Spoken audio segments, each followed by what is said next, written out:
Hoje, no Vozes da Saúde, nós vamos falar sobre violência. A violência contra a mulher, a violência psicológica, física e emocional. Você não pode perder. Venha comigo. Olá, seja bem-vindo a mais um episódio do Vozes da Saúde, programa que é produzido pelo SimSaúde Campinas e Região e pela Federação Paulista da Saúde, para você que é profissional da saúde e para você que gosta de acompanhar assuntos ligados a este tema.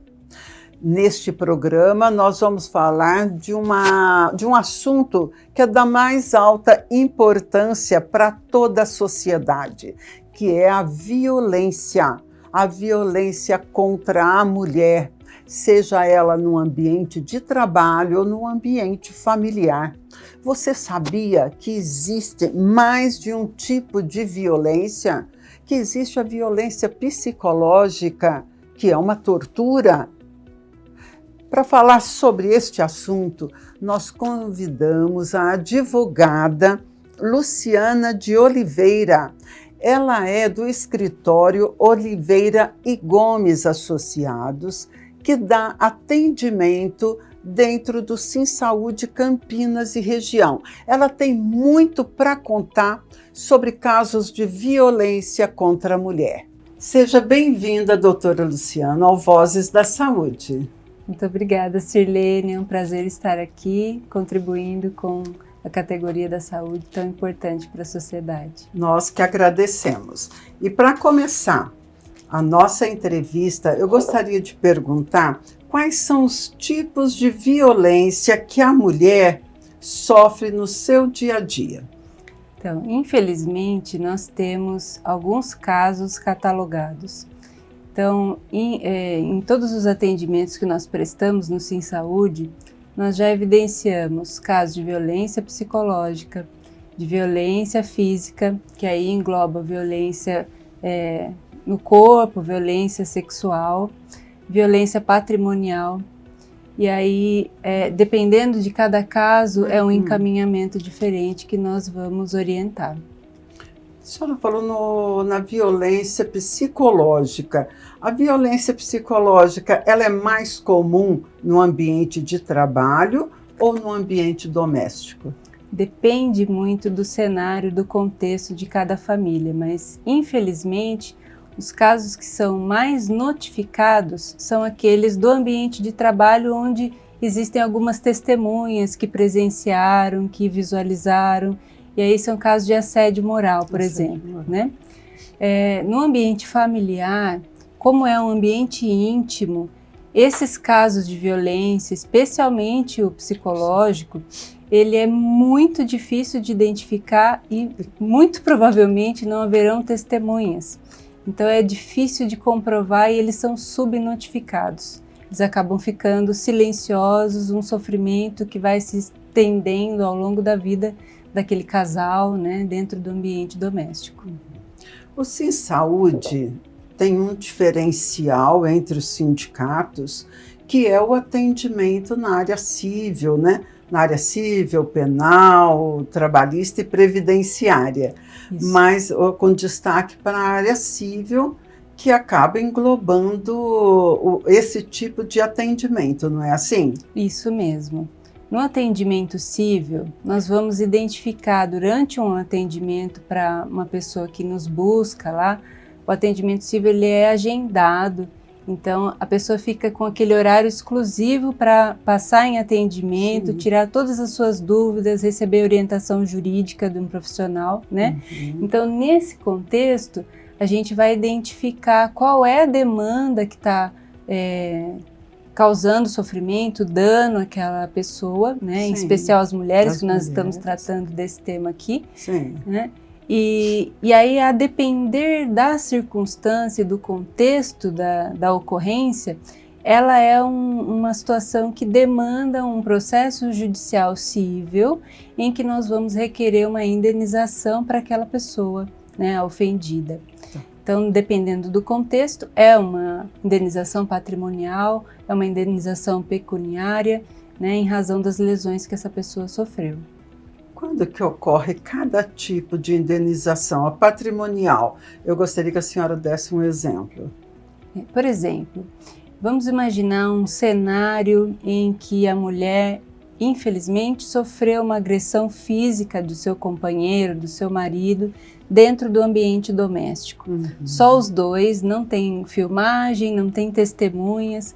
Algumas vezes há filhos, né, que assistem essa situação. Os filhos não servem como testemunhas, Sim. né? São muitas vezes crianças muito pequenas. Vítimas também, Vítimas, né? Também da violência, da situação, né, assustadora. E nessa circunstância, além de agredir fisicamente a mulher, às vezes os filhos também, né, esse companheiro ele destrói o patrimônio do casal. Então destrói as coisas que são exclusivamente da mulher, coisas dela, pertences dela, celular, computador, equipamentos da casa, equipamentos domésticos, né? Às vezes ele sabe, né, dependendo do contexto, que aquelas coisas foram conquistadas por ela exclusivamente, com muito sacrifício, carro, né, a casa em si, às vezes põe fogo na casa, né? A gente vê casos muito, muito violentos mesmo, né? E nessas situações a gente vai então dimensionar e mensurar esse dano patrimonial que a mulher sofreu, além do dano físico, dano psicológico numa situação grave como essa. Que também, nesses casos, é pedido uma indenização pelos danos morais e físicos sofridos, físicos, né? E materiais. E materiais, que é o patrimonial, né? Isso. Quando a gente está falando no caso de família, né? O mesmo se aplica quando é na área trabalhista, porque não são raros os casos que nós temos de técnicos de enfermagem, auxiliares e outros funcionários de estabelecimentos de saúde que são cruelmente agredidos por pacientes, por familiares, não é verdade? Sim. Nesses casos, a gente tem uma responsabilidade um pouco diferente, porque dentro do ambiente de trabalho, quem é o responsável pela segurança do trabalhador é o empregador. Sim. Então, se acontece uma ocorrência como essa dentro do ambiente de trabalho, o empregador vai ser acionado numa ação trabalhista. Ele que será responsabilizado. Ele será responsabilizado, a não ser que seja uma situação muito específica ou próxima do ambiente de trabalho, ou alguma situação de perseguição, por exemplo, que existem situações, né, que a família fica perseguindo aquele profissional, então fora do ambiente de trabalho, mas em decorrência da situação do trabalho, aí pode ser movida uma ação exclusivamente contra aquele causador, né, o agente causador da agressão. Isso é recorrente, doutora? Infelizmente. Infelizmente, né? Infelizmente, são casos que têm aumentado. A situação da pandemia abalou muito, né, emocionalmente as pessoas.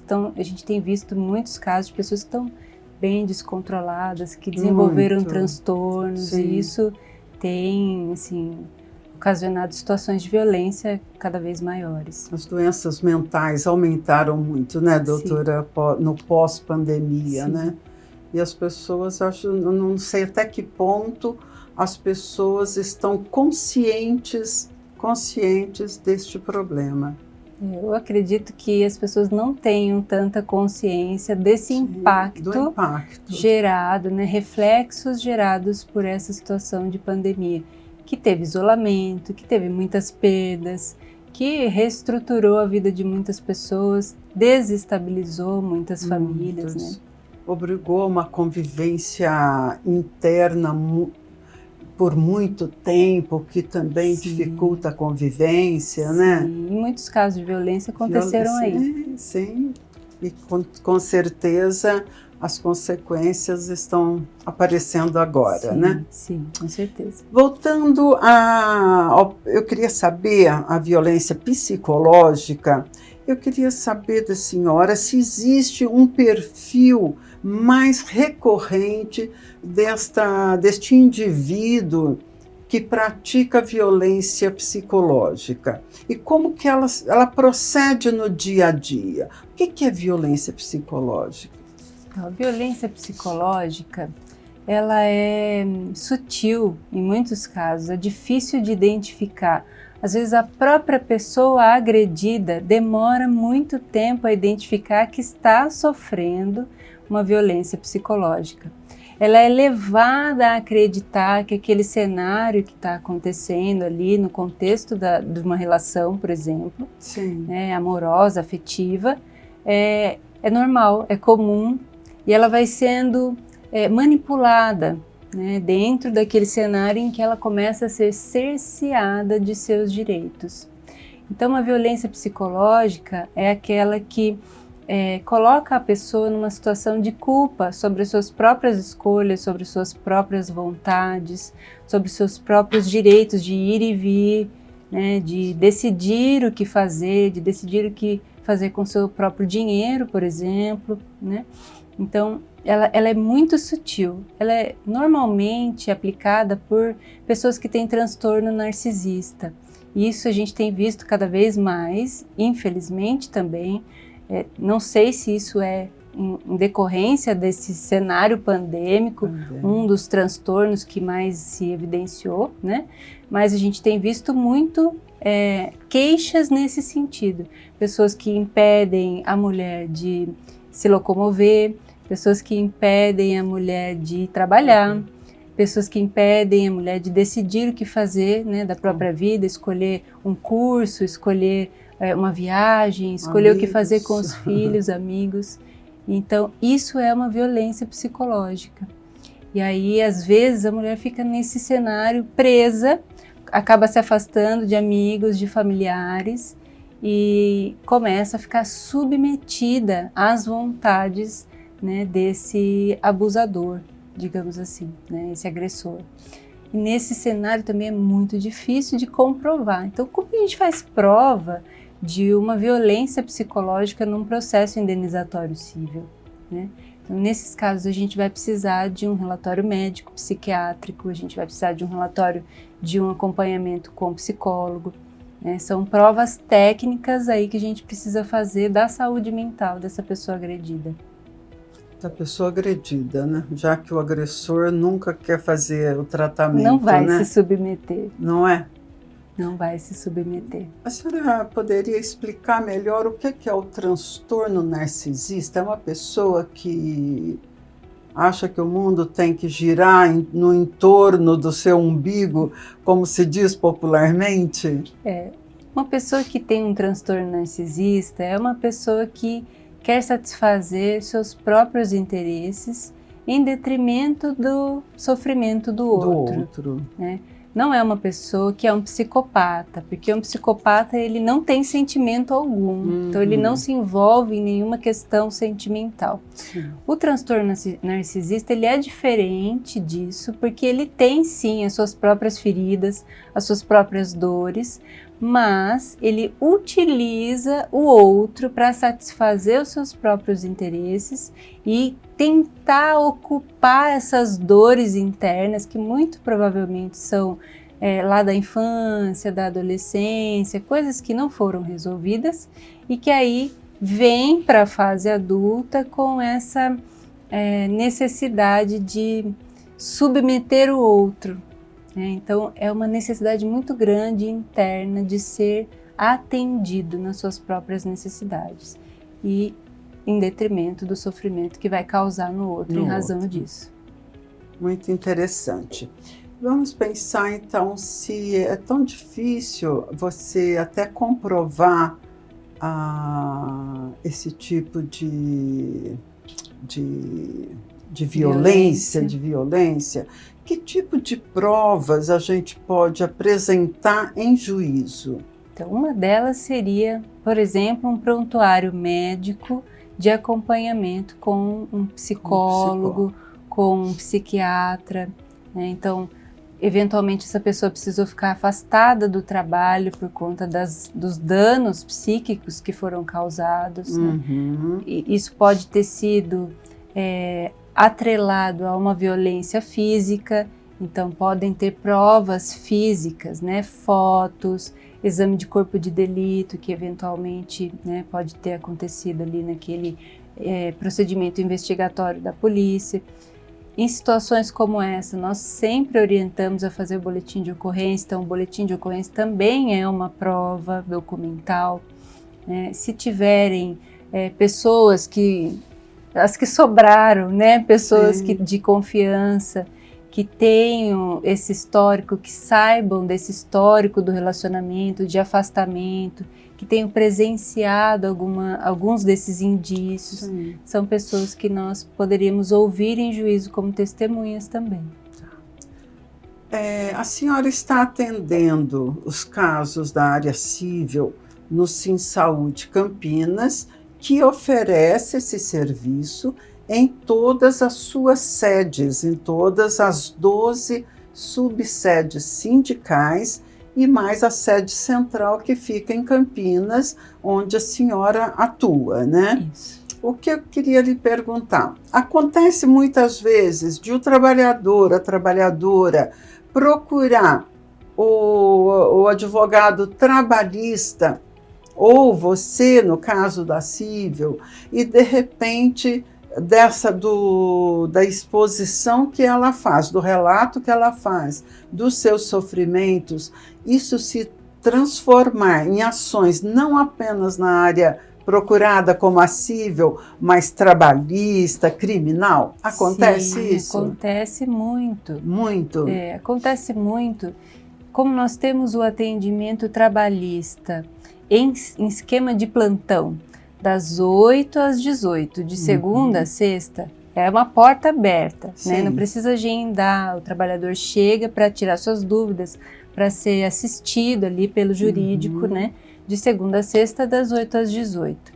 Então, ele chega para essa demanda que, em tese, é trabalhista, mas ele já traz um contexto de sofrimento que ele está experimentando. Sim. Então, ali no próprio atendimento trabalhista, ele já é encaminhado para um agendamento civil, ele já pode ser encaminhado para um agendamento previdenciário, para um agendamento criminal, a depender da demanda que ele está enfrentando. Tá. Né? Então, no trabalhista, com certeza, ele já vai ser remetido.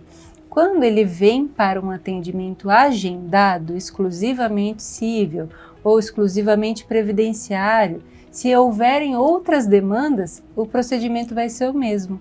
Então, se for trabalhista, alguma questão que ele precise tratar, a gente já encaminha imediatamente para o atendimento que ele não vai precisar agendar. O trabalhista vai estar sempre ali à disposição, né? E a mesma situação se for uma questão previdenciária, se for uma questão criminal. Sim. As mulheres costumam sofrer caladas na maior parte do tempo, quando sofrem violência doméstica. Sim. É comum hoje elas procurarem o plantão jurídico para relatar especificamente a violência doméstica ou a violência na empresa, ou, na verdade, isso acaba acontecendo e aparecendo durante o acolhimento que é feito? Então, essa é uma questão que é muito importante a gente abordar. Por quê? Muitas mulheres têm vergonha, né, de estarem submetidas a uma situação de violência.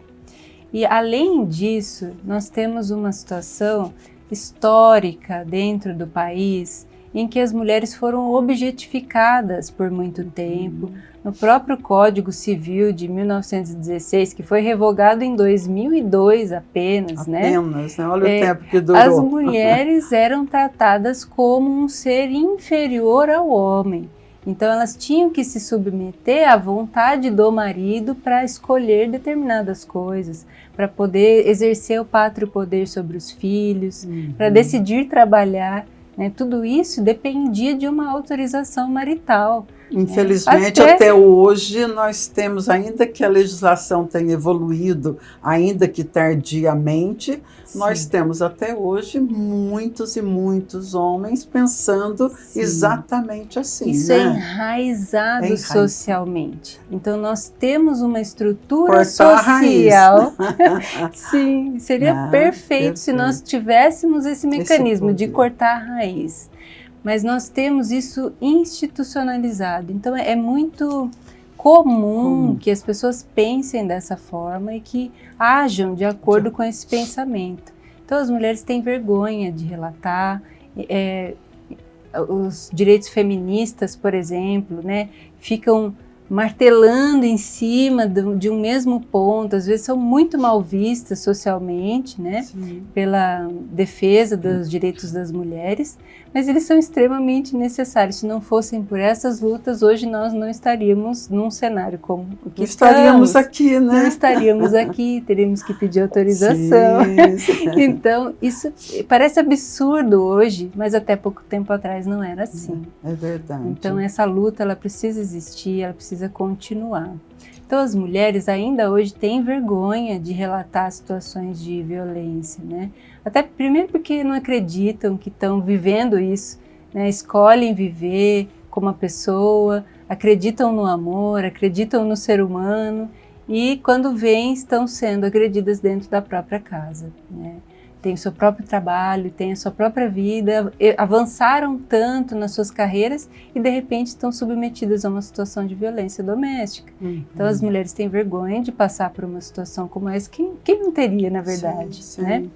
Mas o agressor, ele precisa ser punido por essa prática é inaceitável. Sim. Então, às vezes porque tem um sentimento muito grande por ele, às vezes por uma questão de religião. Então, eu preciso perdoar, eu preciso aceitar, eu não posso simplesmente abandoná-lo. Às vezes é uma pessoa que tem dependência química e aí fica com pena, né? Sabe que é em razão da dependência que a violência acabou acontecendo. Então, tem muitos contextos que a gente acaba recebendo no acolhimento de um atendimento jurídico civil, né? Sim. E aí a gente vai orientando e encorajando essa mulher a notificar. Muitas vezes ela acaba nos relatando a situação de violência depois de muita conversa. E aí é que os procedimentos vão começar, as medidas protetivas, né? Em alguns casos vão precisar... Que é aí que entra o criminal. Isso, exatamente. O criminal tem todo um amparo, né, que precisa ser acionado. Inclusive tem a delegacia especializada, hoje tem o botão do pânico, nós temos em Campinas um serviço da Guarda Municipal que é muito bom, muito bem preparado para esse atendimento, tem assistência social, então tem muitos mecanismos que foram feitos para auxiliar em situações como essa. Tá. Me diz uma coisa, quando a vítima recebe a orientação de que o caso é criminal, qual o caminho que ela segue?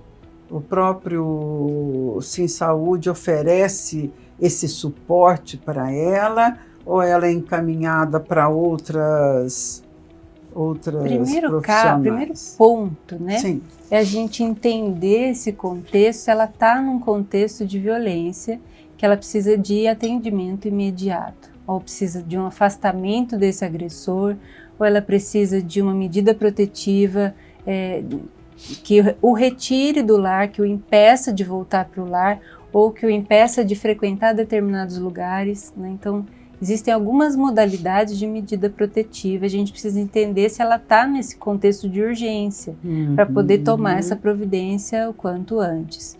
Então, a primeira coisa que a gente faz quando tem uma demanda como essa é encaminhar para fazer um boletim de ocorrência na delegacia especializada, porque a medida protetiva vai ser feita lá mesmo, na delegacia, né? Então, eles já fazem a medida protetiva ali, de acordo com a necessidade daquela pessoa. Posterior a isso, quando é uma demanda criminal, ela é encaminhada para um atendimento criminal. Então, que é feito lá também, né? Nós orientamos ali, acolhemos e orientamos, e aí, a partir de então, ela vai ser atendida por um advogado criminal. Tá. E a senhora já se deparou com casos como esse? Já, infelizmente já. Infelizmente já. E é muito triste, né? Então, assim, não é raro estar em atendimento com uma pessoa que está muito fragilizada, que está, assim, sem condições de dar continuidade a uma atividade, de voltar a trabalhar, por exemplo, que ela está realmente muito abalada com aquela violência que ela sofreu. Então, nos atendimentos, isso, infelizmente, não é raro.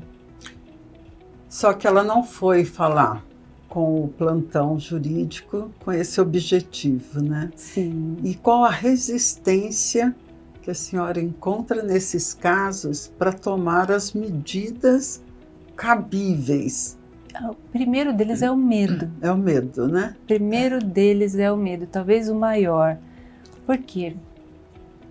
A mulher tem medo de ser agredida novamente, tem medo de ser exposta, tem medo de represálias, tem medo de perder o emprego, tem medo de perder os filhos, tem medo de colocar os filhos em situação de violência, de perigo, tem medo de ser exposta socialmente, dentro do seu ambiente de trabalho, porque acontece muito, parece que não, mas acontece muito do agressor, né, do ambiente familiar, e fazer um escândalo na frente do emprego, né, da companheira.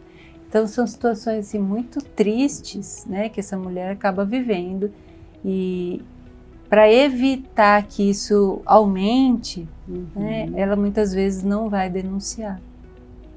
Então a gente tem que conscientizar através do atendimento, do acolhimento, sim, que ela está sendo assistida, que ela não está sozinha, que ela está sendo amparada, que existem mecanismos que a auxiliam e que a gente está ali à disposição. À disposição. Nós estamos falando da mulher, estamos falando dos filhos, dessa situação tão triste, né, que muitas famílias vivenciam no dia a dia. O Sim Saúde dá suporte também aos dependentes? Sim, dá suporte aos dependentes. Se a situação de agressão for praticada contra o dependente, ele vai ter a mesma assistência que o associado tem. Tá. Muito bom. Eu acho que nós temos bastante coisas para explorar, para conversar sobre essa questão da violência contra a mulher. É um assunto que não se esgota, né? Não se esgota porque nós, apesar dos avanços que nós já conseguimos, nós ainda temos um longo caminho pela frente, né? Mas para encerrar o episódio do Vozes da Saúde de hoje, eu gostaria que a senhora deixasse uma mensagem para as mulheres. Então, a mensagem que eu gostaria de deixar é que elas não desistam, que elas saibam que não estão sozinhas, que existe amparo, que toda a estrutura do Sim Saúde está à disposição dessa mulher, que o atendimento jurídico ele é especializado para tratar demandas como essa, é caso a caso, não são as mesmas medidas que são tomadas para um caso que serão tomadas para outro. Em cada contexto a gente ouve qual é o desejo dessa mulher, a gente não vai praticar nenhum ato jurídico contrário à vontade dela. Sim. Nós estamos ali para atender os interesses dela. Então, que elas saibam que nós estamos à disposição e queremos ajudá-las, né? Que não fiquem, não vivam em situação de violência, porque isso é inaceitável. Muito obrigada, doutora Luciana. Eu que agradeço. Para você que está com a gente até este momento, nós conversamos sobre fatos inaceitáveis, sobre violências e tipos de violências que nós mulheres não podemos mais nos calar. Então, por isso, eu peço que você acompanhe, siga a gente no YouTube, lá no canal do Sim Saúde. Você pode compartilhar este programa com todas as suas amigas, colegas de trabalho, familiares, mas é muito importante que a gente dissemine todas essas informações tão importantes para todas nós.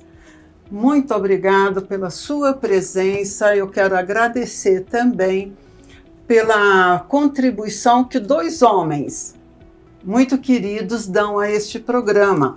O Davi Meirelles, que faz a produção, o Bruno Nunes, que faz toda a produção audiovisual, e há uma outra mulher, a nossa jornalista Catarina Bicudo, que fez a produção específica do programa. Um abraço para todas vocês e até mais.